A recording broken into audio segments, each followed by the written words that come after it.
पर है कुछ।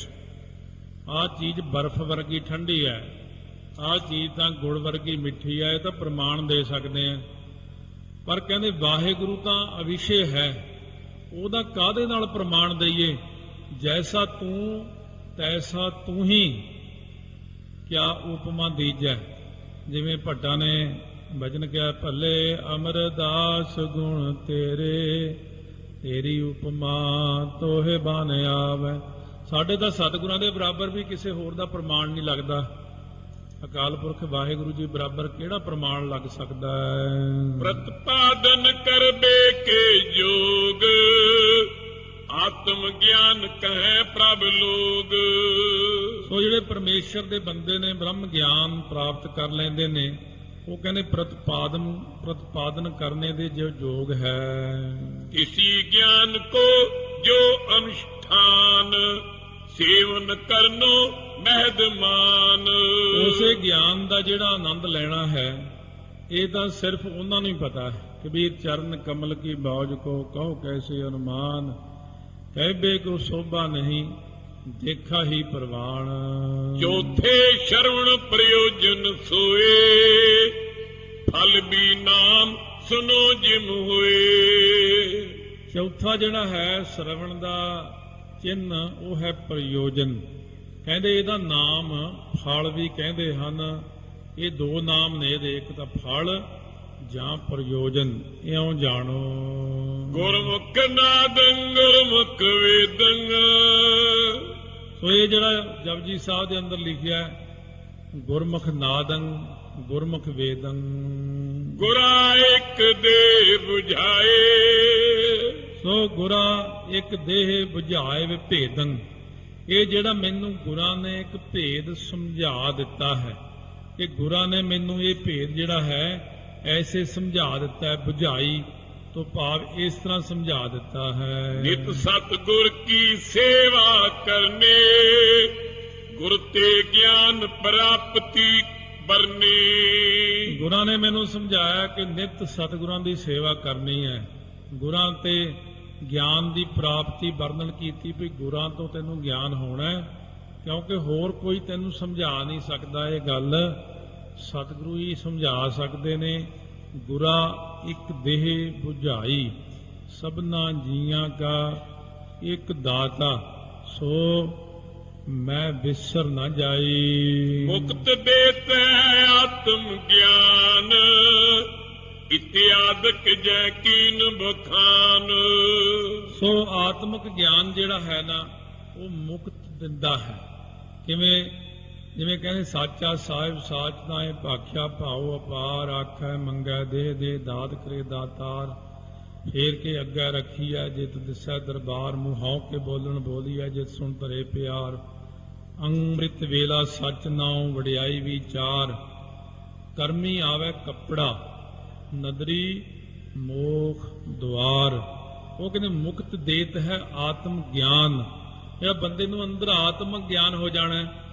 ਪਹਿਲਾਂ ਇੰਨਾ ਕੁਝ ਕਹਿ ਚੁੱਕਿਆ ਆਪਾਂ ਆਤਮ ਗਿਆਨ ਬਾਰੇ, ਅਨਾਤਮ ਗਿਆਨ ਬਾਰੇ। ਜਦੋਂ ਆਤਮਿਕ ਗਿਆਨ ਹੋ ਜਾਂਦਾ, ਉਦੋਂ ਹੀ ਤਾਂ ਬ੍ਰਹਮ ਗਿਆਨ ਚਲਿਆ ਜਾਂਦਾ ਹੈ। ਕਹਿੰਦੇ ਆਤਮ ਗਿਆਨ ਹੀ ਬੰਦੇ ਨੂੰ ਮਾਇਆ ਤੋਂ, ਬੰਧਨਾਂ ਤੋਂ ਮੁਕਤ ਕਰਦਾ ਹੈ। ਪੰਚਮ ਅਰਥਵਾਦ ਸੁਨ ਲੱਛਣ, ਜੋ ਪਾਕਤ ਗਿਆਨ ਵਿਜਚਨ। ਕਹਿੰਦੇ ਜਿਵੇਂ ਅਰਥਵਾਦ ਦਾ ਲੱਛਣ ਸੁਣ। ਕਹਿੰਦੇ ਗਿਆਨ ਦੇ ਵਿੱਚ ਚਤੁਰਪੁਰਖ ਸਿਆਣੇ ਬੰਦੇ ਜਿਵੇਂ ਕਹਿੰਦੇ ਨੇ ਕਿ ਵਰਣਨ ਯੋਗ ਜੋ ਅਦੁੱਤੀ ਵਸਤੂ ਹੈ ਨਾ ਬ੍ਰਹਮ, ਤਾਂ ਉਸ ਗ੍ਰੰਥ ਵਿੱਚ ਉਸ ਦੀ ਉਸਤਤੀ ਹੋਵੇ। ਇਸ ਕਰਕੇ ਇਹਨੂੰ ਇਹ ਕਹਿੰਦੇ ਨੇ ਅਰਥਵਾਦ। ਕਿ ਗੁਰੂ ਗ੍ਰੰਥ ਸਾਹਿਬ ਦੇ ਵਿੱਚ ਜੇ ਅਰਥ ਕਰੀਏ ਤਾਂ ਅਰਥਵਾਦ ਵਿੱਚ ਕੀ ਆਉਂਦਾ ਕਿ ਵਰਣਨ ਕਰਨੇ ਯੋਗ ਜੋ ਬ੍ਰਹਮ ਹੈ, ਉਸੇ ਦੀ ਉਸਤਤ ਕੀਤੀ ਹੋਈ ਹੈ। ਵਰਣਨ ਯੋਗ ਵਸਤ ਹੈ ਜੋਏ, ਤਿਸ ਮੈਂ ਤਿਸ ਕੀ ਉਸਤਤ ਹੋਏ। ਜੋ ਵਰਣਨ ਕਰਨੇ ਯੋਗ ਬ੍ਰਹਮ ਹੈ, ਬ੍ਰਹਮ ਦੀ ਹੀ ਉਸਤਤ ਹੈ ਗੁਰੂ ਗ੍ਰੰਥ ਸਾਹਿਬ ਮਹਾਰਾਜ ਦੇ ਵਿੱਚ। ਨਾਨਕ ਨਿਰਗੁਣ ਗੁਣ ਕਰੇ, ਗੁਣਵੰਤਿਆਂ ਗੁਣ ਦੇ। ਇਹ ਹੁਣ ਬ੍ਰਹਮ ਗਿਆਨੀ ਦੀ ਵੀ ਦਸ਼ਾ ਹੈ, ਅਕਾਲ ਪੁਰਖ ਦੀ ਵੀ ਅਵਸਥਾ ਬ੍ਰਹਮ ਗਿਆਨੀ ਬਾਰੇ, ਕਿਉਂਕਿ ਇੱਥੇ ਜ਼ਿਕਰ ਬ੍ਰਹਮ ਗਿਆਨੀ ਦਾ ਹੀ ਚੱਲਦਾ ਅਸਲ ਵਿੱਚ। ਕਿਉਂਕਿ ਸੁਣਿਆ ਤੋਂ ਬਾਅਦ ਫਿਰ ਮੰਨਣ ਆਉਂਦਾ ਹੈ।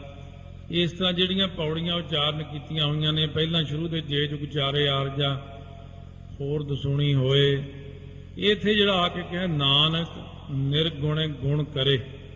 ਨਿਰਗੁਣੇ ਆਰਿਆਂ ਨੂੰ ਗੁਣ ਦੀ ਦਾਤ ਦਿੰਦੇ ਨੇ ਤੇ ਗੁਣਵੰਤਿਆਂ ਨੂੰ ਹੋਰ ਗੁਣ ਦੇ ਦਿੰਦੇ ਨੇ। ਇਹ ਬ੍ਰਹਮ ਗਿਆਨ ਹੈ। ਦੇਹਾ ਕੋਈ ਨ ਸੁਝੇ ਜੇ ਤਿਸ ਗੁਣ ਕੋਈ ਕਰੇ। ਉਹ ਜਿਹਾ ਹੁਣ ਕੋਈ ਨਹੀਂ ਸੁਝਦਾ ਸਾਹਮਣੇ ਜਿਹੜਾ ਸਤਿਗੁਰੂ ਦੇ ਉੱਤੇ ਪਰਉਪਕਾਰ ਕਰੇ, ਬ੍ਰਹਮ ਗਿਆਨੀ ਉੱਤੇ ਪਰਉਪਕਾਰ ਕਰੇ। ਇਹ ਜਦੋਂ ਜਪਜੀ ਸਾਹਿਬ ਦੇ ਅਰਥ ਆਉਂਦੇ ਨੇ, ਇਹ ਅਰਥ ਬ੍ਰਹਮ ਗਿਆਨੀ ਨਾਲ ਵੀ ਢੁੱਕਦੇ ਨੇ ਸਾਰੇ, ਪਰ ਇੰਨਾ ਜ਼ਿਆਦਾ ਫਿਰ ਵਿਸਥਾਰ 'ਚ ਨਹੀਂ ਜਾਣਾ, ਕਿਉਂਕਿ ਜਿੰਨਾ ਕੁ ਨਵਾਂ ਜਗਿਆਸੂ ਹੈ, ਇਹ ਜਪਜੀ ਸਾਹਿਬ ਤਾਂ ਮਸਾਂ ਪੜ੍ਹਦੇ ਨੇ, ਇਹਨਾਂ ਨੂੰ ਤਾਂ ਇੱਕ ਅਰਥ ਬਹੁਤ ਹੁੰਦਾ ਹੈ ਜਾਂ ਭਾਵ ਅਰਥ। ਕਿਉਂ ਗੁਰੂ ਨਾਨਕ ਸਾਹਿਬ ਦੀ ਜਿੰਨੀ ਬਾਣੀ ਹੈ ਇਹਦੇ ਵਿੱਚ ਇੰਨੀ ਡੂੰਘਾਈ ਹੈ ਕਿ ਅੱਗੇ ਤੋਂ ਅੱਗੇ ਜਦੋਂ ਪੜ੍ਹਦੇ ਖੁੱਲ੍ਹਦੇ ਨੇ, ਤੈਹਾਂ ਖੁੱਲ੍ਹਦੀਆਂ ਨੇ, ਤਾਂ ਬੰਦੇ ਨੂੰ ਜਦੋਂ ਅਨੁਭਵ ਹੁੰਦਾ ਕਿ ਇਹ ਤਾਂ ਬਹੁਤ ਕੁਝ ਲਿਖਿਆ ਹੋਇਆ, ਪਰ ਆਮ ਜਗਿਆਸੂ ਦੀ ਸਮਝ ਜੋਗਾ ਇੰਨਾ ਹੀ ਹੈ ਕਿ ਨਾਨਕ ਨਿਰਗੁਣੇ ਗੁਣ ਕਰੇ ਗੁਣਵੰਤਿਆਂ ਗੁਣ ਦੇ। ਸਤਿਗੁਰੂ ਮਹਾਰਾਜ ਸੱਚੇ ਪਾਤਸ਼ਾਹ ਨਿਰਗੁਣੇ ਆਰਿਆਂ ਨੂੰ ਗੁਣ ਦਿੰਦੇ ਨੇ, ਗੁਣਵੰਤਿਆਂ ਨੂੰ ਹੋਰ ਗੁਣ ਦਿੰਦੇ ਨੇ, ਪਰ ਉਹ ਜਿਹਾ ਆਪਾਂ ਨੂੰ ਕੋਈ ਨਹੀਂ ਸੁਝਦਾ ਜਿਹੜਾ ਉਹਨਾਂ ਨੂੰ ਸਤਿਗੁਰੂ ਜੀ ਨੂੰ ਗੁਣ ਦੇਵੇ ਜਾਂ ਪਰਉਪਕਾਰ ਕਰੇ ਗੁਰਾਂ ਤੇ। ਸਭ ਤੇ ਗਿਆਨਵਾਨ ਹੋਏ ਦੀਹਾ ਤਿਸ ਪਰ ਕੋ ਉਪਕਾਰ ਕਰੀਆ। ਜਿਹੜਾ ਸਾਰਿਆਂ ਨਾਲੋਂ ਵੱਡਾ ਗੁਣਵਾਨ ਹੈ, ਬਹੁਤ ਵੱਡਾ, ਉਹਦੇ ਉੱਤੇ ਕੌਣ ਪਰਉਪਕਾਰ ਕਰ ਸਕਦਾ ਹੈ ਹੋਰ। ਜਹ ਸੁਕਰੈ ਆਪ ਸਮਰੱਥ ਬ੍ਰਹਮ ਗਿਆਨੀ ਕੈ ਸਭ ਕਿਛ ਹੱਥ। ਜੇ ਉਹ ਚਾਹੁਣ ਬ੍ਰਹਮ ਗਿਆਨੀ ਤਾਂ ਉਹਨਾਂ ਦੇ ਹੱਥ ਵਿੱਚ ਹੀ ਹੁੰਦਾ ਸਾਰਾ ਕੁਝ। ਜਿਵੇਂ ਚਾਹੁਣ ਪ੍ਰੇਰਨਾ ਦੇ ਦਿੰਦੇ ਨੇ, ਜਿਵੇਂ ਚਾਹੁਣ ਕਰਾ ਲੈਂਦੇ ਨੇ, ਕਿਉਂਕਿ ਬ੍ਰਹਮ ਗਿਆਨੀ ਇੱਕ ਚੀਜ਼ ਹੀ ਹੋ ਜਾਂਦੀ, ਘੁਲ ਮਿਲ ਜਾਂਦੇ ਨੇ ਆਪਸ ਵਿੱਚ। ਕਿਉਂਕਿ ਜਿਹੜਾ ਹੈ ਨਾ, ਪਿੱਛੇ ਪ੍ਰਮਾਣ ਦਿੱਤਾ ਸੀ ਕਿ ਨਦੀਆਂ ਅਤੇ ਵਾੜੇ ਜਾ ਕੇ ਸਮੁੰਦਰ 'ਚ ਮਿਲ ਜਾਂਦੇ ਨੇ ਜਦੋਂ ਇੱਕ ਰੂਪ ਹੋ ਜਾਂਦੇ ਨੇ। ਇਸੇ ਤਰ੍ਹਾਂ ਹੀ ਬ੍ਰਹਮ ਗਿਆਨੀ ਵੀ ਬ੍ਰਹਮ ਵਿੱਚ ਲੀਨ ਹੋ ਕੇ ਪਰਾਲਬਧ ਕਰਕੇ ਸਰੀਰ ਲਈ ਫਿਰਦਾ ਆਪਣਾ, ਵਾਸਤਵ ਵਿੱਚ ਉਹ ਹੁੰਦਾ ਬ੍ਰਹਮ ਹੀ ਹੈ, ਕਿਉਂਕਿ ਉਹਦੇ ਮਨ ਦੇ ਅੰਦਰੋਂ ਸਾਰਾ ਕੁਝ ਮੁੱਕ ਜਾਂਦਾ, ਜਿਹਨੂੰ ਆਪਾਂ ਅਨਾਤਮ ਕਹਿੰਦੇ ਆ। ਉਹ ਮਨ ਦੇ ਅੰਦਰੋਂ ਸਾਰਾ ਕੋਠਾ ਢੱਠ ਜਾਂਦਾ ਹੈ, ਸਣੇ ਉਹਨਾਂ ਬੀਜਾਂ ਦੇ। ਇਹ ਸ਼ੁਰੂ 'ਚ ਸੁਣੇ ਸੀ ਕਰਮਾਂ ਦੇ ਬੀਜ, ਉਹ ਇਹਨਾਂ ਨੂੰ ਬ੍ਰਹਮ ਅਗਨੀ ਨਾਲ ਸਾੜ ਕੇ ਕੋਠਾ ਢਾਹ ਕੇ ਸਾਰਾ ਇੱਕ ਬ੍ਰਹਮ ਦੇ ਵਿੱਚ ਹੀ ਲੀਨ ਹੋ ਜਾਂਦਾ ਹੈ। ਉਪਪਤੀ ਖਸ਼ਟਮ ਸ਼ਰਵਣ ਸੁਲੱਛਣ ਕੈਤ ਬੇਦ ਸਤਿਗੁਰੂ ਵਿਜਛਨ। ਹੁਣ ਉਪਪਤੀ ਹੈ, ਇਹ 6ਵਾਂ ਲੱਛਣ ਹੈ ਬ੍ਰਹਮ ਗਿਆਨ ਦਾ, ਇਹ ਸ਼ਰਵਣ ਦਾ। ਵੇਦ ਵੀ ਕਹਿੰਦੇ ਨੇ, ਸਿਆਣੇ ਸਾਡੇ ਸਤਿਗੁਰੂ ਵੀ ਕਹਿੰਦੇ ਨੇ, ਇਹ 6ਵਾਂ ਲੱਛਣ ਹੈ। ਜੋ ਪਰ ਕਰਨ ਕਰ ਕੈ ਸ਼ੁਭ ਅਰਥ ਪ੍ਰਤਪਾਦਨ ਕੇ ਜੋਗ ਸਮਰੱਥ। ਸੋ ਜਿਹੜਾ ਇਹ ਸਾਰਿਆਂ ਨਾਲੋਂ ਪ੍ਰਤਪਾਦਨ ਕਰਨ ਦੇ ਯੋਗ ਵਿੱਚ ਸਮਰੱਥ ਹੈ। ਸੋ ਇਸ ਪ੍ਰਕਾਰ ਜਿਹੜੇ ਇਹ ਅਰਥ ਨੇ, ਇਹਨਾਂ ਨੂੰ ਕਹਿੰਦੇ ਨੇ 6ਵਾਂ ਲਿੰਗ ਸ਼ਰਵਣ ਦਾ ਉਪਪਤੀ ਕਹਿੰਦੇ ਨੇ। ਵੇਦ ਤੇ ਸਿਆਣੇ ਸਤਿਗੁਰੂ ਜੋ ਪ੍ਰਕਾਸ਼ਕ ਕਰਕੇ ਸ਼ੁਭ ਅਰਥ ਸਿੱਧ ਹੁੰਦਾ ਹੈ, ਪ੍ਰਕਰਣ ਕਰਕੇ ਸ਼ੁਭ ਅਰਥ ਸਿੱਧ ਹੋਵੇ, ਸੋ ਜੋ ਉਸੇ ਅਰਥ ਨੂੰ ਕਥਨ ਕਰਨ ਵਿੱਚ ਸਮਰੱਥ ਹੋਵੇ। ਅਰਥ ਉਸ ਜੁਗਤੀ ਨੂੰ ਉਪਪਤੀ ਕਹਿੰਦੇ ਨੇ। ਇਸ ਪ੍ਰਕਾਰ ਉਹ ਪ੍ਰਕਰਨ ਵਿੱਚ ਉਸੇ ਅਰਥ ਨੂੰ ਸਿੱਧ ਕਰਨੇ ਵਿਖੇ ਸ਼ਰਵਣ ਕੀਤਾ ਜਾਵੇ, ਇਸ ਪ੍ਰਕਾਰ ਹੈ, ਇਹਨੂੰ ਕਹਿੰਦੇ ਉਪਪਤੀ। ਸੋ ਸਾਰੀ ਚੀਜ਼ ਨੂੰ ਸਿੱਧ ਕਰ ਦੇਣਾ, ਜੋ ਲਿਖਣਾ ਸੋ ਕਰਨਾ, ਜੋ ਕਰਨਾ ਸੋ ਲਿਖਣਾ, ਇਸ ਪ੍ਰਕਾਰ ਉਪਪਤੀ ਹੈ। ਦੋਹੇਰਾ किसी अर्थ सिद्ध करन में किसी प्रकरण मझार। ਉਸੇ ਅਰਥ ਨੂੰ ਸਿੱਧ ਕਰਨ ਦੇ ਵਿੱਚ, ਉਸੇ ਪ੍ਰਕਰਣ ਦੇ ਵਿੱਚ ਸ਼ਰਵਣ ਕਰੀ ਹੈ ਜੁਗਤ ਜੇ ਸੋ ਉਪਪਤੀ ਵਿਚਾਰ। ਜਿਹੜੀ ਜੁਗਤੀ ਸ਼ਰਵਣ ਕੀਤੀ ਹੈ ਉਹਨੂੰ ਉਪਪਤੀ ਵਿਚਾਰੋ, ਇਸੇ ਦਾ ਨਾਮ ਉਪਪਤੀ ਹੈ। ਇਹ 6ਵਾਂ ਜਿਹੜਾ ਲਿੰਗ ਹੈ ਸ਼ਰਵਣ ਦਾ ਉਪਪਤੀ। ਕਹਿੰਦੇ ਨੇ ਸਤਿਗੁਰੂ ਮਹਾਰਾਜ ਸੱਚੇ ਪਾਤਸ਼ਾਹ ਕਿ ਜੋ ਪ੍ਰਕਰਨ ਕਰਕੇ ਸ਼ੁਭ ਅਰਥ ਸਿੱਧ ਹੁੰਦਾ ਹੋਵੇ ਤੇ ਜੋ ਉਸੇ ਅਰਥ ਨੂੰ ਕਥਨ ਕਰਨ ਵਿੱਚ ਸਮਰੱਥ ਹੋਵੇ, ਅਰਥਾਤ ਉਸ ਜੁਗਤੀ ਨੂੰ ਉਪਪਤੀ ਕਹਿੰਦੇ ਨੇ। ਇਉਂ ਉਪਪਤੀ ਇਹ 6ਵਾਂ ਲੱਛਣ ਹੈ ਸ਼ਰਵਣ ਦਾ।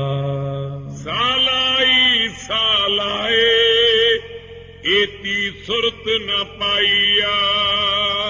ਸਾਲਾਹੀ ਜੋ ਸਲਾਉਣੇ ਯੋਗ ਹੈ, ਸਾਲਾਹੇ ਸਲਾਹੋ ਭਾਈ, ਇੰਨੀ ਤੁਹਾਨੂੰ ਹੁਣ ਤੱਕ ਸੁਰਤੀ ਨਹੀਂ ਆਈ ਕਿ ਸਲਾਉਣੇ ਯੋਗ ਜੋ ਬ੍ਰਹਮ ਹੈ ਉਸ ਨੂੰ ਸਲਾਉਣਾ ਕਰੀਏ। ਨਦੀਆਂ ਤੈ ਵਹਾ ਪਵੈ ਸਮੁੰਦ ਨਾ ਜਾਣੀਐ।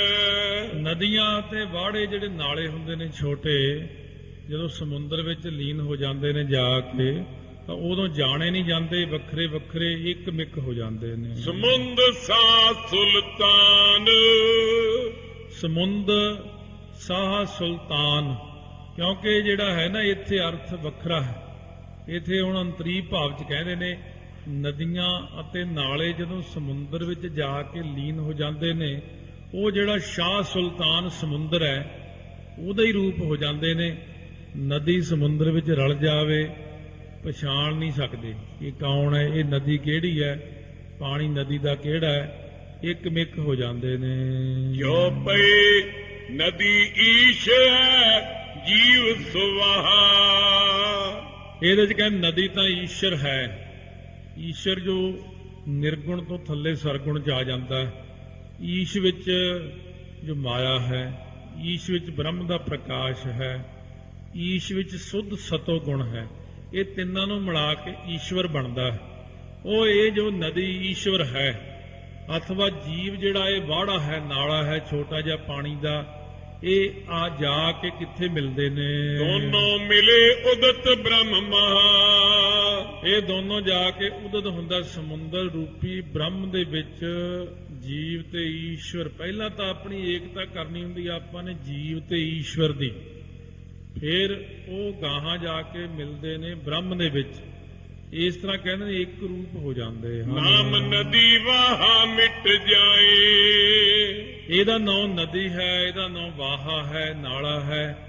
ਇਹ ਦੋਨੋਂ ਗੱਲਾਂ ਉੱਥੇ ਜਾ ਕੇ ਮਿਟ ਜਾਂਦੀਆਂ। ਤਿਵਹੀ ਈਸ਼ ਜੀਵ ਨਰਾਏ। ਉਸੇ ਪ੍ਰਕਾਰ ਹੀ ਨਾ ਉੱਥੇ ਈਸ਼ਵਰ ਰਹਿੰਦਾ ਨਾ ਜੀਵ ਰਹਿੰਦਾ, ਉੱਥੇ ਕੇਵਲ ਬ੍ਰਹਮ ਹੈ। ਸਿੰਧ ਰੂਪ ਬਨ ਸਿੰਧ ਕਹਾਵੇਂ। ਕਿਉਂਕਿ ਉਹ ਸਮੁੰਦਰ ਦਾ ਰੂਪ ਹੋ ਕੇ ਸਮੁੰਦਰ ਹੀ ਕਹਾਉਂਦੇ, ਜੋ ਸਮੁੰਦਰ ਵਿੱਚ ਲੀਨ ਹੋ ਕੇ ਜਾ ਕੇ।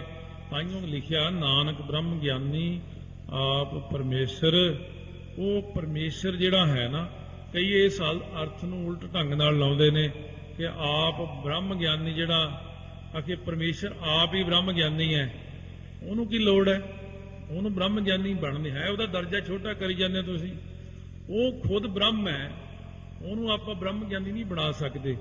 ਬ੍ਰਹਮ ਗਿਆਨੀ ਦਾ ਦਰਜਾ ਤਾਂ ਉਦੋਂ ਥੱਲੇ ਆ ਜਾਣਾ। ਬ੍ਰਹਮ ਗਿਆਨੀ ਤਾਂ ਥੱਲਿਓਂ ਸ਼ੁਰੂ ਹੋ ਕੇ ਉੱਪਰ ਸ਼ਰਵਣ ਆ ਪਹਿਲਾਂ ਆਇਆ ਸੀਗਾ, ਜਿਹੜਾ ਵਿਰਾਗ, ਵਿਵੇਕ, ਖਟ ਸੰਮਤੀ, ਮੋਖ ਇੱਛਾ, ਸ਼ਰਵਣ, ਮੰਨਣ, ਨਿਧਿਆਸਣ, ਸਾਖਿਆਤ, ਲੀਨਤਾ, ਤਾਂ ਜਾ ਕੇ ਕਿਤੇ ਉੱਥੇ ਬ੍ਰਹਮ ਗਿਆਨ ਹੁੰਦਾ ਹੈ। ਤੇ ਆਪਾਂ ਕਹੀਏ ਕਿ ਪਰਮਾਤਮਾ ਜਿਹੜਾ ਸਮੁੰਦਰ ਕਦੇ ਆਇਆ ਇੱਥੇ? ਸਮੁੰਦਰ ਕਦੇ ਆ ਕੇ ਨਦੀ 'ਚ ਤਾਂ ਨਹੀਂ ਮਿਲਦਾ ਹੈ ਕਿ ਸਮੁੰਦਰ ਆ ਕੇ ਕਿਸੇ ਛੱਪੜ ਵਿੱਚ ਮਿਲ ਗਿਆ। ਇਹ ਨਹੀਂ ਹੈ। ਇਹ ਸਾਰੀਆਂ ਨਦੀਆਂ ਤੇ ਨਾਲੇ ਸਮੁੰਦਰ ਵਿੱਚ ਜਾ ਕੇ ਲੀਨ ਹੁੰਦੇ ਨੇ। ਸੋ ਇਸ ਕਰਕੇ ਨਾਨਕ ਬ੍ਰਹਮ ਗਿਆਨੀ ਆਪ ਪਰਮੇਸ਼ਰ, ਬ੍ਰਹਮ ਗਿਆਨੀ ਆਪ ਪਰਮੇਸ਼ਰ ਰੂਪ ਹੀ ਹੋ ਜਾਂਦਾ ਹੈ। ਤਥਾ ਬ੍ਰਹਮ ਸੋ ਦ્વੈ ਮਿਲ ਜਾਵੇਂ। ਉਸੇ ਪ੍ਰਕਾਰ ਬ੍ਰਹਮ ਦੇ ਨਾਲ ਇਹ ਦੋਵੇਂ ਜਾ ਕੇ ਮਿਲ ਜਾਂਦੇ ਹਨ। ਕੋਟ ਯਤਨ ਤੇ ਨਿਆਰੇ ਹੋਏ ਨਾ। ਕਹਿੰਦੇ ਹੁਣ ਕਰੋੜਾਂ ਯਤਨ ਕਰ ਲਓ, ਵੱਖਰੇ ਕਰ ਦਈਏ ਇਹਨਾਂ ਨੂੰ। ਕਹਿੰਦੇ ਇਹ ਵੱਖਰੇ ਨਹੀਂ ਹਨ, ਇੱਕੋ ਹੀ ਰੂਪ ਹੈ। ਮਿਲੇ ਵਿਭੇਦ ਸਕੈ ਕਰ ਕੋਈ ਨਾ। ਕੋਈ ਇਹਨਾਂ ਨੂੰ ਵੱਖਰੇ ਵੱਖਰੇ ਨਹੀਂ ਕਰ ਸਕਦਾ। ਮਹਾਰਾਜ ਛੇਵੇਂ ਪਾਤਸ਼ਾਹ ਅੱਗੇ ਲਿਜਾ ਕੇ ਸ਼ਹਿਦ ਰੱਖ ਦਿੱਤਾ। ਮਹਾਰਾਜ ਬੜਾ ਕੀਮਤੀ ਸ਼ਹਿਦ, ਤਾਜ਼ਾ ਸ਼ਹਿਦ, ਕਈ ਉਪਮਾ ਕਰਕੇ ਕੱਪੜਾ ਖੋਲਿਆ ਉੱਪਰੋਂ ਬਰਤਨ ਦੇ, ਕੀੜੇ ਵੱਡੇ ਵੱਡੇ ਕੁਰਬਲ ਕੁਰਬਲ ਕਰਦੇ ਫਿਰਨ। ਮਹਾਰਾਜ ਕਹਿੰਦੇ ਇਹ ਤਾਜ਼ਾ ਸ਼ਹਿਦ ਆ ਜਾਂ ਪੁਰਾਣਾ ਸ਼ਹਿਦ? ਮਹਾਰਾਜ ਲਿਆਂਦਾ ਤਾਂ ਤਾਜ਼ਾ ਹੀ ਜੋ ਕਿ ਹੈ। ਸੋ ਸਤਿਗੁਰੂ ਕਹਿੰਦੇ ਜਿੱਥੇ ਮੰਗਿਆ ਸੀ ਭਾਈ ਕੱਟੂ ਦੀ ਜ਼ੁਬਾਨ ਤੇ ਬਹਿ ਕੇ, ਉੱਥੇ ਤਾਂ ਦਿੱਤਾ ਨਹੀਂ ਮੈਨੂੰ, ਹੁਣ ਤੁਸੀਂ ਦਿੰਦੇ ਹੋ। ਉਹ ਭਾਈ ਕੱਟੂ ਵਿੱਚ ਮੈਂ ਹੀ ਬੈਠਾ ਹਾਂ। ਸਿਰਫ ਦੇਖਣ ਨੂੰ ਕੱਟੂ ਦਾ ਬਾਹਰਲਾ ਸਰੂਪ ਹੈ, ਉਹਦੇ ਵਿੱਚ ਮੈਂ ਆਪ ਹੀ ਬੈਠਾ। ਕਿਉਂਕਿ ਉਹ ਸਮੁੰਦਰ ਵਿੱਚ ਲੀਨ ਹੋ ਚੁੱਕਿਆ ਹੈ। ਇਸ ਕਰਕੇ ਭਾਈ ਵਿਧੀ ਚੰਦ ਨੂੰ ਕਹਿੰਦੇ ਇਹ ਮੇਰਾ ਹੀ ਰੂਪ ਹੈ, ਬਾਹਰੋਂ ਦੇਖਣ ਨੂੰ ਵਿਧੀ ਚੰਦ ਹੈ ਪਰ ਅੰਦਰੋਂ ਮੇਰੇ ਵਿੱਚ ਲੀਨ ਹੋ ਚੁੱਕਿਆ ਹੈ। ਇਸ ਕਰਕੇ ਕਹਿੰਦੇ ਨੇ ਜਦੋਂ ਬ੍ਰਹਮ ਗਿਆਨੀ ਪਰਮੇਸ਼ਰ ਰੂਪ ਹੋ ਜਾਂਦਾ ਹੈ, ਕੋਈ ਨਾ ਸਕੈ ਭਿੰਨ ਕਰ ਬਲਰਾਮ ਜੀਓ, ਉਹਨੂੰ ਕੋਈ ਫਿਰ ਵੱਖਰਾ ਨਹੀਂ ਕਰ ਸਕਦਾ। ਉਹ ਆਪਾਂ ਦੁਨੀਆ ਦੇ ਲੋਕ ਆ ਜਿਹੜੇ ਵਿਚਾਰੇ ਐਵੇਂ ਰੋਟੀ ਪਾਣੀ ਮਗਰ ਦੌੜੇ ਫਿਰਦੇ ਆ, ਕੱਪੜੇ ਲੀੜੇ ਦੀ ਫਿਕਰ ਪਈ ਆ, ਆਪਣੀ ਅਵਸਥਾ ਬਹੁਤ ਨੀਵੀਂ ਜੀ ਹੁੰਦੀ ਆ ਔਰ ਆਪਾਂ ਗੱਲ ਕਰਦੇ ਹੁੰਦੇ ਆ ਬੜੀ ਵੱਡੀ। ਐਦਾਂ ਦੀਆਂ ਫਾਲਤੂ ਗੱਲਾਂ ਦੀ ਆਪਾਂ ਨੂੰ ਵੈਸੇ ਲੋੜ ਨਹੀਂ ਹੈ, ਕਿਉਂਕਿ ਆਪਾਂ ਜਦੋਂ ਗੱਲ ਜਿਹੜੀ ਕਰਨੀ ਹੈ, ਜੇ ਵਿਦਿਆਰਥੀ 5ਵੀਂ ਕਲਾਸ ਦਾ ਉਹ MA ਦੀ ਕਿਤਾਬ ਨਾ ਚੱਕੇ ਤਾਂ ਚੰਗਾ ਹੀ ਰਹੇਗਾ, ਉਹ ਨਾ ਹੀ ਉਹਦਾ ਪ੍ਰਕਰਣ ਛੇੜੇ, ਜਿੰਨੀ ਕੁ ਆਪਾਂ ਨੂੰ ਸੋਝੀ ਆਪਾਂ ਉਨੀ ਗੱਲ ਕਰੀਏ। ਇਸ ਕਰਕੇ ਬ੍ਰਹਮ ਦਾ ਗਿਆਨ ਹੋਣਾ, ਬ੍ਰਹਮ ਵਿੱਚ ਬ੍ਰਹਮ ਗਿਆਨੀ ਲੀਨ ਹੋਣਾ, ਇੱਕੋ ਰੂਪ ਹੋਣਾ। ਜਦੋਂ ਕਦੇ ਅਰਥ ਆਏ ਨਾ ਦੱਖਣੀ ਓਂਕਾਰ ਦੇ ਜਾਂ ਸਿੱਧ ਗੋਸ਼ਟ ਵਿੱਚ, ਗੁਰੂ ਨਾਨਕ ਦੇਵ ਜੀ ਨੇ ਉੱਥੇ ਸਿੱਧਾਂ ਨੂੰ ਕਿਹਾ ਸੀ, ਕਹਿੰਦੇ ਸਰੀਰ ਵਾਲਾ ਬ੍ਰਹਮ, ਕੀ ਬ੍ਰਹਮ ਗਿਆਨੀ ਨੇ ਉੱਥੇ ਮਹਾਰਾਜ ਨੇ ਇਹ ਅੱਖਰ ਵਰਤਿਆ, ਇਹ ਸਰੀਰ ਵਾਲਾ ਬ੍ਰਹਮ ਹੈ। ਇਹ ਜੁਗਤ ਉਕਤੇ ਕਿਤਾ ਮੈਂ ਐਸੇ, ਉਪਪਤੀ ਸ਼ਰਵਣ ਰੂਪ ਲਖ ਤੈਸੇ। ਕਹਿੰਦੇ ਇੱਕ ਹੋ ਜਾਂਦੇ ਨੇ, ਯੁਕਤੀਆਂ ਉਕਤੀਆਂ ਦੀਆਂ ਪੰਕਤੀਆਂ ਜਿਹੜੀਆਂ ਏਕਤਾ ਵਿੱਚ ਆ ਜਾਂਦੀਆਂ ਨੇ। ਉਪਪਤੀ ਜਿਹੜਾ ਹੈ ਸ਼ਰਵਣ ਰੂਪ ਲਖ ਐਸੇ, ਕਿਉਂ ਕਹਿੰਦੇ ਸ਼ਰਵਣ ਦਾ ਰੂਪ ਹੈ ਉਪਪਤੀ ਜਿਹੜਾ ਦੱਸਿਆ ਹੈ। ਵੇਦ ਛਾਂਦੋਗ ਖਸ਼ਟ ਮੇ ਧਿਆਏ, ਤਹਾਂ ਕਰੇ ਖਟ ਸ਼ਰਵਣ ਬਣਾਏ। ਉੱਥੇ ਵੇਦ ਦੇ ਵਿੱਚ ਉਚਾਰਨ ਕੀਤੇ ਨੇ ਛਾਂਦੋਗ ਉਪਨਿਸ਼ਦ ਜਿਹੜੀ ਆ ਨਾ ਵੇਦਾਂ ਦੇ ਵਿੱਚ, ਉੱਥੇ ਇਹ 6 ਲੱਛਣ ਸ਼ਰਵਣ ਦੇ। ਇਹ ਰਾਮਚੰਦਰ ਜਿਹੜੇ ਗੁਰੂ ਹੋਏ ਨੇ ਵਸ਼ਿਸ਼ਟ ਮੁਨੀ ਜੀ, ਉਹਨਾਂ ਨੇ ਇਹ ਅਧਿਆਤਮਕ ਰਮਾਇਣ ਹੈ ਇੱਕ, ਉਹਨੂੰ ਆਮ ਬੰਦਾ ਨਹੀਂ ਪੜ੍ਹਦਾ। ਲੋਕੀ ਤੇ ਬਸ ਰਮਾਇਣ ਪੜ੍ਹ ਕੇ ਹੀ ਖੁਸ਼ ਹੋ ਜਾਂਦੇ, ਰਮਾਇਣ ਪੜ੍ਹ ਲਈ ਮੈਂ, ਰਾਮ ਲੀਲਾ ਦੇਖ ਲਈ। ਅਸਲ ਜਿਹੜੀ ਰਾਮ ਦੀ ਲੀਲਾ ਨਾ, ਨਿਰਗੁਣ ਰਾਮ ਦੀ ਲੀਲਾ, ਉਹ ਅਧਿਆਤਮਕ ਰਮਾਇਣ ਵਿੱਚ ਹੈ। ਅਧਿਆਤਮਕ ਰਮਾਇਣ ਉਹੀ ਜੀ ਹੋਈ ਹੈ ਜਿਵੇਂ ਪਿੱਛੇ ਆ ਸਾਰਾ ਪ੍ਰਸੰਗ ਆਇਆ ਸੀ, ਆਪਾਂ ਕਹਿੰਦੇ ਮੇਰੀ ਤਾਂ ਸਮਝ ਤੋਂ ਹੀ ਬਾਹਰ ਹੈ। ਇਹ ਅਧਿਆਤਮਕ ਰਮਾਇਣ ਡੂੰਘੀ ਬੜੀ ਹੈ, ਉਹਨੂੰ ਤਾਂ ਕੋਈ ਛੇਤੀ ਕਿਤੇ ਹੱਥ ਹੀ ਨਹੀਂ ਲਾਉਂਦਾ, ਇਹ ਤਾਂ ਬੜੀ ਔਖੀ ਹੈ ਜੀ ਪੜ੍ਹਨੀ। ਪਰ ਅਸਲ ਵਿੱਚ ਸਾਰੀਆਂ ਇਹ ਚੀਜ਼ਾਂ ਉੱਥੇ ਹੀ ਦਿੱਤੀਆਂ ਹੋਈਆਂ ਨੇ। ਸੋ ਜਪ ਜੀ ਮੈਂ ਗੁਰੂ ਦਿਖਾਏ, ਸ਼ਰਵਣ ਪੌੜੀਆਂ 4 ਬਣਾਏ। ਗੁਰੂ ਨਾਨਕ ਦੇਵ ਜੀ ਨੇ ਕਲਯੁਗ ਦਾ ਸਮਾਂ ਜਾਣ ਕੇ ਸਾਰਾ ਕੁਝ ਸੌਖਾ ਕਰ ਦਿੱਤਾ ਹੈ। ਉਹਨਾਂ ਨੇ ਇਹਨੂੰ ਸਿੱਧਾ ਸਿੱਧਾ ਲੈ ਸੁਣਿਆ, ਸਿੱਧ ਪੀਰ ਸੁਰਨਾਥ ਸੁਣਿਆ, ਧਰ ਤਬਲਾ ਆਕਾਸ਼ ਕਰਕੇ ਸਾਰਾ ਕੁਝ ਸੌਖਾ ਬਣਾਤਾ। 4 ਪੌੜੀਆਂ ਸ਼ਰਵਣ ਦੇ ਉੱਤੇ ਗੁਰੂ ਨਾਨਕ ਦੇਵ ਜੀ ਨੇ ਉਚਾਰਨ ਕਰਕੇ, ਇਹ ਵਿਦਵਾਨਾਂ ਲਈ, ਵਿਦਵਾਨ ਵਾਸਤੇ ਤਾਂ ਵਿਦਵਾਨਗਿਰੀ ਨਿਕਲ ਆਉਂਦੀ ਇਹਦੇ ਚੋਂ, ਜਪਜੀ ਸਾਹਿਬ ਚੋਂ। ਸਧਾਰਨ ਮਨੁੱਖ ਲਈ ਸਧਾਰਨ ਗੱਲ, ਦੋਨਾਂ ਪਾਸਿਆਂ ਦਾ ਹੀ ਸਰਦਾ ਜਾਂਦਾ ਹੈ। ਜੇ ਕੋਈ ਇਹਨੂੰ ਬਹੁਤ ਵਿਦਵਾਨ ਪੜ੍ਹੇ ਤਾਂ ਉਹਦੇ ਲਈ ਤੇ ਉਹ ਕਹੂਗਾ ਬੱਲੇ ਬੱਲੇ, ਮਹਾਰਾਜ ਨੇ ਇੰਨਾ ਡੂੰਘਾ ਲਿਖਿਆ। ਤੇ ਸਧਾਰਨ ਬੰਦੇ ਲਈ ਸਧਾਰਨ ਗੱਲ ਹੈ। ਇਸ ਕਰਕੇ ਸਧਾਰਨ ਨੂੰ ਸਧਾਰਨ ਤੌਰ ਤੇ ਸਮਝ ਪੈ ਜਾਂਦੀ ਹੈ। ਕੋਈ ਵੀ ਪੜ੍ਹੇ ਬਾਣੀ, ਹਰੇਕ ਨੂੰ ਉਹਦੇ ਢੰਗ ਨਾਲ ਸਮਝ ਪੈ ਜਾਂਦੀ ਹੈ। ਸ਼ਰਵਣ ਮਹਾਤਮ ਕੋ ਦਿਖਰਾਇਓ, ਸ਼ਰਵਣ ਰੂਪ ਕੋ ਨਹੀਂ ਬਤਾਇਓ। ਮਹਾਰਾਜ ਜੀ ਨੇ ਉਹਦੇ ਚ ਸ਼ਰਵਣ ਦਾ ਜਿਹੜਾ ਹੈ ਨਾ ਮਹਾਤਮ ਹੀ ਦੱਸਿਆ, ਸ਼ਰਵਣ ਦਾ ਰੂਪ ਨਹੀਂ ਦੱਸਿਆ। ਜਿਵੇਂ ਆਪਾਂ ਇੱਥੇ ਸ਼ਰਵਣ ਦੇ 6 ਚਿੰਨ੍ਹ ਸੁਣੇ ਨੇ, ਕਿਉਂਕਿ ਸਤਿਗੁਰੂ ਜੀ ਨੂੰ ਇਹਨਾਂ ਵੇਰਵਿਆਂ ਦੇਣ ਦੀ ਲੋੜ ਨਹੀਂ, ਉਹਨਾਂ ਨੇ ਮਹਾਤਮ ਦੱਸ ਦਿੱਤਾ ਹੈ। ਮਹਾਰਾਜ ਕਹਿੰਦੇ ਨੇ ਵੀ ਇਹ ਜਿਹੜਾ ਨਾ ਮਨ ਸਮਝਾਵਨ ਕਾਰਨੇ ਕਛੂਅਕ ਪੜ੍ਹੀਐ ਗਿਆਨ, ਇੰਨਾ ਲੋੜ ਨਹੀਂ ਸਤਿਗੁਰੂ ਕਹਿੰਦੇ, ਕਿਉਂਕਿ ਕਲਯੁਗ ਦੇ ਵਿੱਚ ਆਪਾਂ ਜੀਵਾਂ ਨੂੰ ਬਹੁਤਾ ਜ਼ਿਆਦਾ ਨਹੀਂ ਇੱਧਰ ਚੱਕਰ 'ਚ ਪਾਉਣਾ। ਕਲਯੁਗ ਵਿੱਚ ਤਾਂ ਇਹਨਾਂ ਨੂੰ ਇਹੀ ਕਹਿਣਾ, ਭਾਈ ਜਪੋ ਸਤਨਾਮ ਸ੍ਰੀ ਵਾਹਿਗੁਰੂ ਸਾਹਿਬ ਜੀਓ, ਸਤਨਾਮ ਸ੍ਰੀ ਵਾਹਿਗੁਰੂ। ਖਟ ਰੂਪ ਪ੍ਰਗਟ ਦਿਖਰਾਏ, ਸਿੱਖ ਮਮੁਖੀ ਕੋ ਸਮਝਾਏ। ਉਹ ਜਿਹੜੇ 6 ਰੂਪ ਨੇ ਉਹ ਪ੍ਰਤਾਖੇ ਦਿਖਾ ਦਿੱਤੇ ਨੇ। ਮਮੋਕਸ਼ੂ ਜਿਹੜਾ ਹੈ ਜਗਿਆਸੂ, ਕਲਿਆਣ ਦੀ ਇੱਛਾ ਵਾਲਾ ਸਿੱਖ ਹੈ, ਉਹਨੂੰ ਸਾਹਮਣੇ ਦਿਖਾਤਾ ਵੀ ਸੁਣਨ ਦਾ ਆ ਫਾਇਦਾ ਹੈ। ਮਨਨ ਗਿਆਨ ਕੋ ਭੇਦ ਬਤਾਵਤ, ਜਿਸਕੇ ਕਰੇ ਪਰਮ ਗਤ ਪਾਵਤ। ਫਿਰ ਮੰਨਣ ਦੀਆਂ ਪੌੜੀਆਂ ਵਿੱਚ ਮੰਨਣ ਗਿਆਨ ਦਾ ਭੇਦ ਦੱਸਿਆ ਹੈ। ਜਿਹਦੇ ਕਰਕੇ ਪਰਮ ਗਤੀ ਦੀ ਪ੍ਰਾਪਤੀ ਹੈ। ਮੰਨਨ ਕਰੇ ਮਨ ਹੋਤ ਬਿਲਾਏ, ਮੰਨਣ ਕਰਨ ਦੇ ਨਾਲ ਨਾ ਮਨ ਲੈ ਹੋ ਜਾਂਦਾ ਹੈ। ਸੋ ਇਹ ਵੀ ਕਾਫੀ ਵਿਆਖਿਆ ਹੈ ਮੰਨਣ ਦੀ, ਇਹ ਤਾਂ ਥੋੜੇ ਜਿਹੇ ਚ ਮੁਕਾਇਆ ਹੋਇਆ। ਇੱਥੇ ਮੰਨਣ ਦੀ ਵੀ ਬਹੁਤ ਵਿਆਖਿਆ ਹੈ ਕਿ ਅਭੇਦ ਦੀਆਂ ਬਾਧਕ ਬਿਰਤੀਆਂ, ਅਭੇਦ ਦੀਆਂ ਸਾਧਕ ਬਿਰਤੀਆਂ ਕਿਵੇਂ ਸਾਡੀਆਂ ਬਾਹਰ ਅੰਦਰ ਜਾਂਦੀਆਂ ਆਉਂਦੀਆਂ, ਪਰ ਇੱਥੇ ਥੋੜਾ ਥੋੜਾ ਤਾਂ ਆਪਾਂ ਨੂੰ ਫਿਰ ਵੀ ਜਨਾਈ ਦੇਣਗੇ। ਜੋ ਮਨ ਦ્વੈਤ ਰਿਓ ਲਪਟਾਏ, ਸੋ ਜਿਹੜਾ ਸਾਡਾ ਮਨ ਹੈ ਇਹ ਕਿੱਥੇ ਲਪਟਿਆ ਹੋਇਆ? ਦਵੈਸ਼ ਵਿੱਚ, ਈਰਖਾ ਦੇ ਵਿੱਚ।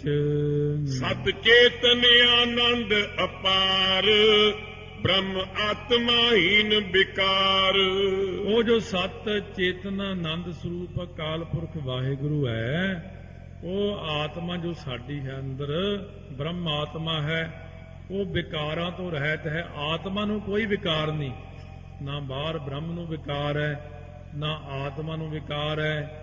ਵਿਕਾਰ ਤਾਂ ਬੰਦਾ ਆਪ ਕਰਦਾ ਹੈ, ਮਨ ਕਰਕੇ ਵਿਕਾਰੀ ਹੈ, ਬੁੱਧੀ ਵਿਕਾਰਾਂ ਵਿੱਚ ਹੈ, ਇਹਦੀ ਇੰਦਰੀਆਂ ਵਿਕਾਰਾਂ ਵਿੱਚ ਨੇ, ਪਰ ਆਤਮਾ ਨਿਰਲੇਪ ਬੈਠਾ ਹੈ। ਇਕ ਰਸ ਸਦਾ ਬਾਲਨੈ ਤਰਣ, ਉਹ ਇੱਕ ਰਸ ਰਹਿੰਦਾ ਬ੍ਰਹਮ ਆਤਮਾ, ਬ੍ਰਹਮ ਵੀ, ਕਿਉਂਕਿ ਨਾ ਇਹ ਬੁੱਢਾ, ਨਾ ਇਹ ਬਾਲਾ, ਨਾ ਇਸ ਦੁੱਖ ਨਹੀਂ ਜਮ ਜਾਲਾ।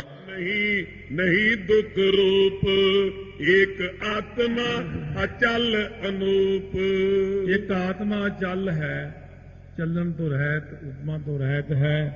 ਨਾ ਇਸ ਆਤਮਾ ਨੂੰ ਕੋਈ ਜੜ ਰੂਪ ਹੈ, ਨਾ ਇਹ ਦੁੱਖ ਰੂਪ ਹੈ, ਨਾ ਇਹ ਕੁਝ ਹੋਰ ਹੈ। ਜਿਹੇ ਜੀ ਆਪਾਂ ਮੰਨਦੇ ਹਾਂ ਆਤਮਾ ਤਾਂ ਸਿਰਫ ਸਤ ਚੇਤਨ ਆਨੰਦ ਸਰੂਪ ਹੈ। ਤੀਨ ਸਰੀਰਨ ਤੇ ਨਿਤ ਭਿੰਨ, ਇਹ ਜਿਹੜੇ ਤਿੰਨ ਸਰੀਰ ਆਪਾਂ ਪਹਿਲਾਂ ਕਥਨ ਕਰ ਚੁੱਕੇ ਹਾਂ, ਸੂਖਮ, ਸਥੂਲ ਤੇ ਕਾਰਨ ਸਰੀਰਾਂ ਤੋਂ ਆਤਮਾ ਵੱਖਰਾ ਹੈ। ਸਾਖੀ ਰੂਪ ਨਹੀਂ ਪਰਛਿਨ, ਸੋ ਨਹੀਂ ਪਰਛਿਨ, ਨਾ ਆਛਾਦਿਤ ਭਾਵ ਪ੍ਰਗਟ।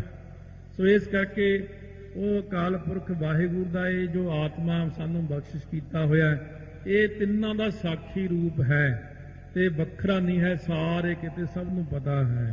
ਫੂਲ ਦੇ ਬਿਨਸਤ ਅਰ ਜਨਮੈ, ਆਤਮ ਜਿਉ ਕਾ ਤਿਉ ਲਖ ਮਨ ਮੈਂ। ਇਹ ਸਥੂਲ ਦੇ ਹੀ ਬਾਰ-ਬਾਰ ਆਪਣੀ ਜਨਮਦੀ ਹੈ, ਮਰਦੀ ਹੈ। ਆਤਮਾ ਜਿਉਂਦਾ ਤਿਉਂ ਹੀ ਰਹਿੰਦਾ। ਨਾਨਕ ਮੇਰ ਸਰੀਰ ਕਾ ਇੱਕ ਰਥ ਇੱਕ ਰਥਵਾਹ, ਜੁਗ ਜੁਗ ਫੇਰ ਵਟਾਈ ਹੈ, ਗਿਆਨੀ ਬੁੱਝੈ ਤਾਹੇ। ਇਹ ਬਾਰ-ਬਾਰ ਆਤਮਾ ਉਸੇ ਤਰ੍ਹਾਂ ਰਹਿੰਦੀ ਹੈ, ਸਰੀਰ ਸਾਡੇ ਬਦਲਦੇ ਰਹਿੰਦੇ ਨੇ। ਅਵਨੀ ਕੈ ਸੇਜਾ ਪਰ ਪਰੈ, ਫੂਲ ਦੇ ਜੜ ਸੰਸਰ ਥਿਰੈ। ਬੰਦਾ ਭਾਵੇਂ ਧਰਤੀ ਤੇ, ਭਾਵੇਂ ਮੰਜੇ ਤੇ ਲੰਮਾ ਪਵੇ, ਪਰ ਇਹ ਸਥੂਲ ਦੇ ਹੀ ਜਿਹੜੀ ਹੈ ਇਹ ਜੜ ਹੈ, ਇਹ ਹਿਲਦੀ ਜੁਲਦੀ ਨਹੀਂ ਹੈ। ਇਹ ਸਥੂਲ ਦੇ ਹੀ ਤਾਂ ਇੱਕ ਜਗ੍ਹਾ ਜਿਵੇਂ ਪੱਥਰ ਪਿਆ ਹੁੰਦਾ, ਇਸ ਤਾਂ ਪਈ ਰਹਿੰਦੀ ਹੈ। ਆਤਮ ਲਿੰਗ ਦੇ ਪ੍ਰਕਾਸ਼ੈ, ਅਨੇਕ ਪ੍ਰਕਾਰ ਨੂੰ ਸੁਪਨਾ ਭਾਸੈ। ਸਾਡੀ ਜਿਹੜੀ ਆਤਮਾ ਹੈ, ਹੁਣ ਤਿੰਨ ਦੀਆਂ ਸੀ ਨਾ ਆਪਣੀਆਂ, ਸੂਖਮ ਦੇ ਹੀ, ਸਥੂਲ ਦੇ ਹੀ, ਕਾਰਨ ਦੇ ਹੀ। ਸਥੂਲ ਦੇ ਹੀ ਤਾਂ ਪੱਥਰ ਵਾਂਗੂ ਪਈ ਹੈ ਬਸ। ਜਦੋਂ ਬੰਦਾ ਸੁੱਤਾ ਪਿਆ ਹੁੰਦਾ, ਸੁੱਤੇ ਪਏ ਨੂੰ ਭਾਵੇਂ ਜਿਵੇਂ ਮਰਜ਼ੀ ਦੇਖੋ, ਮੰਜਾ ਚੁੱਕ ਕੇ ਪਰੇ ਰੱਖਿਆ ਉਹ ਪਤਾ ਹੀ ਨਹੀਂ ਲੱਗਦਾ ਉਹਨੂੰ, ਉਹ ਤਾਂ ਪੱਥਰ ਜਿਹਾ ਪਿਆ ਹੈ ਐਵੇਂ। ਪਰ ਉਹਦੇ ਅੰਦਰ ਜਿਹੜੀ ਸਾਡਾ ਲਿੰਗ ਦੇਹੀ ਹੈ ਨਾ, ਸੂਖਮ ਦੇਹੀ, ਇਸ ਸੂਖਮ ਦੇਹੀ ਨੂੰ ਆਤਮਾ ਪ੍ਰਕਾਸ਼ਮਾਨ ਕਰਦਾ ਰਹਿੰਦਾ। ਅੰਦਰ ਸੂਖਮ ਦੇਹੀ ਤਾਂ ਜਾਗਦੀ ਹੋਈ ਹੁੰਦੀ ਹੈ, ਇਹ ਜੜ ਦੇਹੀ ਸੁੱਤੀ ਪਈ ਹੁੰਦੀ ਹੈ। ਫਿਰ ਇਹਦੇ ਅੰਦਰ ਇਹ ਸੁਪਨਾ ਪੈਦਾ ਕਰ ਦਿੰਦਾ ਹੈ। ਸੁਪਨੇ ਕੇਰ ਪਦਾਰਥ ਭਾਰੇ, ਹਰ ਸੁਪਨੇ ਪ੍ਰਕਾਸ਼ੈ ਸਾਰੇ। ਹੁਣ ਸੁਪਨੇ ਦੇ ਜਿਹੜੇ ਪਦਾਰਥ ਨੇ ਉਹ ਭਾਰੇ ਪਦਾਰਥ, ਬਹੁਤੇ ਪਦਾਰਥ ਭਾਵ ਇਹ ਪ੍ਰਕਾਸ਼ਮਾਨ ਹੁੰਦੇ ਨੇ ਸੁਪਨੇ ਵਿੱਚ। ਆਤਮਾ ਕਰਕੇ ਲਿੰਗ ਦੇ ਉੱਤੇ ਪ੍ਰਕਾਸ਼ ਪੈਣ ਕਰਕੇ ਸੁਪਨੇ ਵਿੱਚ ਸਾਰੀਆਂ ਚੀਜ਼ਾਂ ਫੇਰ ਜਿਉਂਦੀਆਂ ਤਿਉਂ ਹੀ ਬਣ ਜਾਂਦੀਆਂ ਨੇ। ਜਬ ਸੁਖਪਤੀ ਅਵਸਥਾ ਹੋਏ, ਤਬੈ ਅਭਾਵ ਲਿੰਗ ਤਨ ਹੋਏ। ਕਹਿੰਦੇ ਜਦੋਂ ਸੁਖੋਪਤ ਅਵਸਥਾ ਆਉਂਦੀ, ਜਿੱਥੇ ਆਪਾਂ ਕਹਿੰਦੇ ਆ ਮੈਨੂੰ ਕੋਈ ਸੁਪਨਾ ਹੀ ਨਹੀਂ ਆਇਆ, ਅੱਜ ਇੰਨੀ ਗੂੜੀ ਨੀਂਦ ਆ ਗਈ, ਤਬੈ ਅਭਾਵ ਲਿੰਗ ਤਨ ਹੋਏ। ਉਦੋਂ ਜਿਹੜਾ ਆਪਣਾ ਸੂਖਮ ਸਰੀਰ ਹੁੰਦਾ ਨਾ, ਇਹਦਾ ਵੀ ਅਭਾਵ ਹੋ ਜਾਂਦਾ ਹੈ, ਭਾਵ ਇਹ ਵੀ ਖਤਮ ਹੋ ਜਾਂਦਾ ਹੈ। ਇਹ ਜਿਹੜੀ ਬਾਹਰਲੀ ਜਿਵੇਂ ਸਰੀਰ ਹੈ ਨਾ ਆਪਣਾ, ਜੜ ਪੱਥਰ ਵਰਗਾ ਹੈ, ਲੰਮਾ ਪਿਆ ਹੈ, ਲੋਕੀ ਕੋਈ ਬੁਲਾ ਕੇ ਤੁਰ ਜਾਂਦਾ, ਕੋਈ ਹਿਲਾ ਕੇ ਤੁਰ ਜਾਂਦਾ, ਕਹਿੰਦੇ ਮੁਰਦੇ ਵਾਂਗੂ ਪਿਆ, ਪੱਥਰ ਜਿਹਾ ਉੱਥੇ ਬੰਦਾ ਪਿਆ। ਪਰ ਲਿੰਗ ਸਰੀਰ ਜਿਹੜਾ ਉਹਦੇ ਉੱਤੇ ਆਤਮਾ ਦਾ ਪ੍ਰਕਾਸ਼ ਪੈਣ ਕਰਕੇ ਸੁਪਨਾ ਆਈ ਜਾਂਦਾ ਹੈ। ਜੇ ਨੀਂਦ ਹੋਰ ਗੂੜੀ ਹੋ ਗਈ ਫਿਰ ਲਿੰਗ ਸਰੀਰ ਵੀ ਸਥੂਲ ਸਰੀਰ ਵਾਂਗੂ ਜੜ ਹੋ ਜਾਂਦਾ ਹੈ, ਉਹ ਵੀ ਖਤਮ ਹੋ ਜਾਂਦਾ ਹੈ। ਉੱਥੇ ਜਾ ਕੇ ਪਰ ਫਿਰ ਆਤਮਾ ਤਾਂ ਹਲੇ ਉਸੇ ਤਰ੍ਹਾਂ ਹੀ, ਕਿਉਂਕਿ ਆਤਮਾ ਤਾਂ ਸੌਂਦੀ ਨਹੀਂ, ਆਤਮਾ ਤਾਂ ਜਾਗਰਤ ਹੀ ਰਹਿੰਦੀ ਹੈ। ਜੀਵ ਆਤਮਾ ਇੰਦਰ ਸਰੂਪ। ਹੁਣ ਆਓ ਇੱਕ ਪ੍ਰਮਾਣ ਦਿੰਦੇ ਨੇ, ਕਹਿੰਦੇ ਜਿਵੇਂ ਇੰਦਰ ਦੇਵਤਾ ਹੈ, ਜੀਵ ਆਤਮਾ ਮੰਨ ਲਓ ਕਿ ਇੰਦਰ ਦੇਵਤੇ ਵਾਂਗੂ ਹੈ। ਇੰਦਰਾਣੀ ਲੈ ਬੁੱਧ ਅਨੂਪ। ਇਹ ਆਪਣੀ ਜਿਹੜੀ ਇੰਦਰਾਣੀ ਹੈ ਨਾ, ਰਾਣੀ, ਇਹਦੀ ਬੁੱਧੀ, ਜੀਵ ਆਤਮਾ ਆਪਣੀ ਰਾਣੀ ਬੁੱਧੀ ਨੂੰ ਲੈ ਕੇ ਹਿਰਦੇ ਸਦਨ ਮੈਂ ਲੈ ਬਿਸਰਾਮ। ਜੀਵ ਆਤਮਾ ਹਿਰਦੇ ਰੂਪੀ ਘਰ ਦੇ ਵਿੱਚ ਇੰਦਰਾਣੀ ਤੋਂ ਭਾਵ ਬੁੱਧੀ ਨੂੰ ਲੈ ਕੇ ਵਿਸ਼ਰਾਮ ਕਰਦਾ। ਜਦੋਂ ਤਬ ਲੋ ਸੁਖ ਪਤੀਆ ਸੁਖ ਧਾਮ। ਉਦੋਂ ਤੱਕ ਸੁਖ ਦੇ ਦੇਣ ਵਾਲੀ ਸੁਖੋਪਤ ਅਵਸਥਾ ਰਹਿੰਦੀ ਹੈ, ਜਦੋਂ ਜਾ ਕੇ ਸਾਡਾ ਜੀਵ ਆਤਮਾ ਬੁੱਧੀ ਦੇ ਸਮੇਤ ਹਿਰਦੇ ਰੂਪੀ ਘਰ ਦੇ ਵਿੱਚ ਸੌਂ ਜਾਂਦਾ ਹੈ। ਔਰ ਉਠੈ ਲੈ ਕੇ ਨਿਜ ਰਾਨੀ। ਫਿਰ ਇਹ ਆਪਣੀ ਰਾਣੀ ਰੂਪ ਬੁੱਧੀ ਨੂੰ ਲੈ ਕੇ ਜਦੋਂ ਸਾਵਧਾਨ ਹੁੰਦਾ ਹੈ, ਸਰਵ ਸਰੀਰ ਕਰੈ ਸਾਵਧਾਨੀ। ਫਿਰ ਇਹ ਸਰੀਰ ਨੂੰ ਸਾਵਧਾਨ ਕਰਦਾ, ਤਾਂ ਆਪਣੇ ਹੱਥ ਪੈਰ ਜੇ ਹਿਲਦੇ ਨੇ, ਸੁਰਤ ਜੀ ਆਉਂਦੀ ਹੈ, ਕਾਂ ਚਿੜੀਆਂ ਬੋਲਣ ਲੱਗੇ, ਆਮ ਬੰਦਾ ਕਾਂ ਚਿੜੀਆਂ ਦੀ ਆਵਾਜ਼ ਨਾਲ ਉੱਠਦਾ, ਇਸ ਪ੍ਰਕਾਰ ਗੁਰਮੁਖ ਸਪੀਕਰ ਦੀ ਆਵਾਜ਼ ਨਾਲ ਉੱਠਦੇ ਨੇ। ਹੌਲੀ ਜਾਣੇ ਫਿਰ ਸਾਰੇ ਸਰੀਰ ਨੂੰ ਸੁਚੇਤ ਕੌਣ ਕਰ ਦਿੰਦਾ ਹੈ?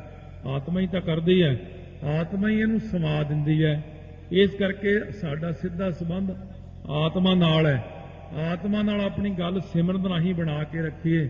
ਪਹਿਲੇ ਪਹਿਰੇ ਫੁੱਲੜਾ ਫਲ ਪੇ ਪੱਛਾ ਰਾਤ, ਜੋ ਜਾਗਨ ਲਹਨ ਸੇ ਸਾਈਂ ਕੰਨੋਂ ਦਾਤ। ਜਾਗਰਤ ਅਵਸਥਾ ਕੋ ਜਬ ਪਾਏ, ਗਹਿ ਵਿਸ਼ੈ ਕੋ ਸਹਿਜ ਸੁਭਾਏ। ਜਦੋਂ ਇਹ ਜਾਗਰਤ ਅਵਸਥਾ ਵਿੱਚ ਆਉਂਦਾ ਹੈ, ਆਤਮਾ ਹੀ ਅੰਦਰੋਂ ਜਗਾ ਦਿੰਦੀ ਹੈ ਇਹਨੂੰ, ਸਰੀਰ ਨੂੰ। ਦੇਖੋ ਕਿਵੇਂ ਨੀਂਦ ਆ ਜਾਂਦੀ ਆਪਾਂ ਨੂੰ, ਜੜ ਸਰੀਰ ਵਾਂਗੂ ਮੁਰਦਾ ਜਿਹਾ ਹੋ ਕੇ ਪੈ ਜਾਂਦਾ ਬੰਦਾ। ਸੁੱਤਾ ਮੋਇਆ ਇੱਕ ਬਰਾਬਰ ਪਾਣੀ, ਇਹ ਕਹਾਵਤ ਹੈ। ਤੋ ਇਸ ਪ੍ਰਕਾਰ ਫਿਰ ਸੁਪਨਾ ਆਇਆ, ਲਿੰਗ ਦੇਹੀ ਨੂੰ ਪ੍ਰਕਾਸ਼ ਕੀਤਾ ਆਤਮਾ ਨੇ। ਜਦੋਂ ਲਿੰਗ ਦੇਹੀ ਵੀ ਸੌਂ ਜਾਂਦੀ ਹੈ ਤਾਂ ਆਤਮਾ ਜਿਹੜੀ ਹੈ ਇਹ ਬੁੱਧੀ ਨੂੰ ਲੈ ਕੇ ਹਿਰਦੇ ਵਿੱਚ ਬਿਰਾਜਮਾਨ ਹੋ ਜਾਂਦੀ ਹੈ। ਉਦੋਂ ਸੁਖੋਪਤ ਅਵਸਥਾ ਵਿੱਚ ਚਲਾ ਜਾਂਦਾ ਹੈ। ਜਦੋਂ ਇਹ ਹਿਰਦੇ ਵਿੱਚ ਸੁਖੋਪਤ ਅਵਸਥਾ ਤੋਂ ਜਦੋਂ ਹਿਰਦੇ ਚੋਂ ਬੁੱਧੀ ਨੂੰ ਲੈ ਕੇ ਬਾਹਰ ਆਇਆ ਆਤਮਾ, ਇਹਨੇ ਲਿੰਗ ਸਰੀਰ ਨੂੰ ਸਾਵਧਾਨ ਕੀਤਾ, ਥੋੜੀ ਜੀ ਸੁਰਤ ਜੀ ਆਈ, ਹੁਣ ਫਿਰ ਸਰੀਰ ਨੂੰ ਸਾਵਧਾਨ ਕਰ ਦਿੱਤਾ, ਹੁਣ ਉੱਠ ਕੇ ਬੈਠਾ ਹੋ ਗਿਆ। ਤੋ ਇਸ ਕਰਕੇ ਕਹਿੰਦੇ ਇਹ ਸਾਰਾ ਕੰਮ ਕੌਣ ਕਰਦਾ ਹੈ? ਸਾਡੇ ਅੰਦਰ ਇਹ ਸਾਰਾ ਆਤਮਾ ਹੀ ਕਰਦਾ ਹੈ। ਲਹੈ ਸਥਿਰਤਾ ਲੋਚਨ ਦਾਏ, ਬੁੱਧ ਇੰਦਰਾਣੀ ਥਿਰਵੈ ਬਾਏ। ਇਹ ਸਥਿਰਤਾ ਲੈਂਦੀ ਆ ਸਾਡੀ ਆਤਮਾ ਸੱਜੀ ਅੱਖ ਦੇ ਵਿੱਚ। ਬੁੱਧ ਇੰਦਰਾਣ